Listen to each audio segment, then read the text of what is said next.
ఈరోజు మటన్ కీమా తయారు చేసే విధానం చూపిస్తాను. మంచిగా కడిగి వాటర్ లేకుండా ఇలా చేసుకోవాలి, ఇలా చేసి పెట్టుకోవాలి.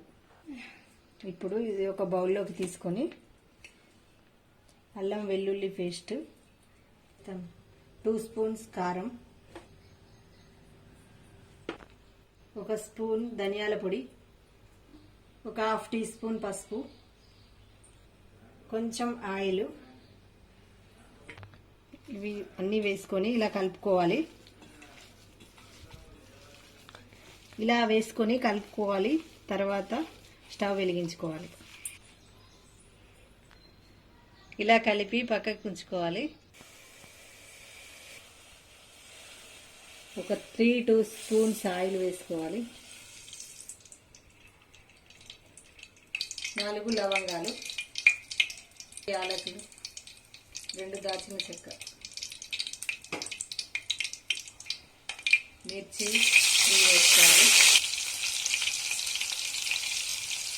2 ఉల్లిగడ్డలు, ఉల్లిపాయలు కట్ చేసి పెట్టుకొని ఇందులో వేసుకోవాలి.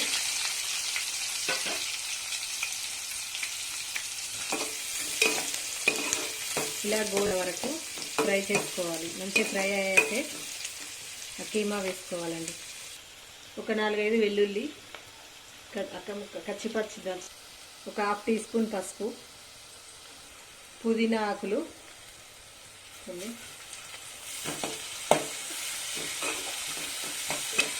ఇలా కలుపుకోవాలండి. ఇది మంచిగా ఫ్రై కావాలి. ఒక 2 టమాటాలు పెట్టుకొని కొంచెం మంచి ఫ్రై అయినాక కీమా వేసుకోవాలి. చాలా చక్కగా ఫ్రై అయ్యింది ఉల్లిపాయలు. నెక్స్ట్ ఇవి వేసుకోవాలి. కీమా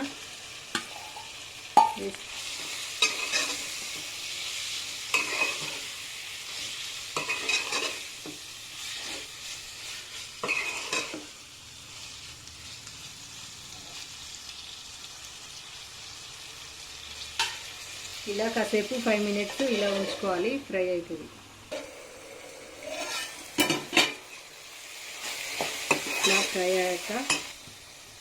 ఇలా ఫ్రై అయినాక కొన్ని ఎక్కువ వాటర్ పోసుకోవద్దండి. ఒక 1/2 కప్పు వాటర్ వేసుకొని కొంచెం ఒక 2 స్పూన్స్ సాల్ట్ వేసుకోవాలి. కీమా రెడీ అయిందండి. కొత్తిమీర వేసుకొని వేరే బౌల్లోకి తీసుకోవాలి. మటన్ కీమా రెడీ అయిందండి. మీకు ఈ వీడియో కనుక నచ్చినట్లయితే లైక్ చేయండి, షేర్ చేయండి, సబ్స్క్రైబ్ చేసుకోండి.